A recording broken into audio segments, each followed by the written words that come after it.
একটি গ্রামে থাকত এক গরিব কৃষক, নাম রহিম। প্রতিদিন সকালে সে তার ছোট্ট জমিতে কাজ করতে যেত। কাজ করতে করতে সে ভাবত, আমার এই ছোট্ট জমিতে কতটুকুই বা ফসল হয়। এই ফসলের উপরই আমার পরিবারের খরচ, আমার ছোট ছেলেটার পড়াশোনার খরচ। হে প্রভু, আমাকে একটা পথ দেখাও। সংসার চালানো খুব মুশকিল হয়ে যাচ্ছে। কাজ শেষে রহিম বাড়ি ফিরে আসে, দেখে তার মেয়ে রিমি খেলছে। কিরে মা, কি করছিস? আর তোর মা কোথায়? আর ভাইয়া কই? বাবা, মা তো রান্নাঘরে রান্না করছে।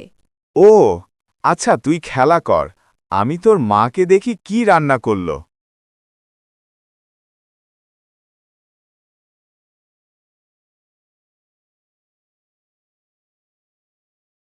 কি গো, এখনো রান্না হয়নি? আমার খুব খিদে লেগেছে।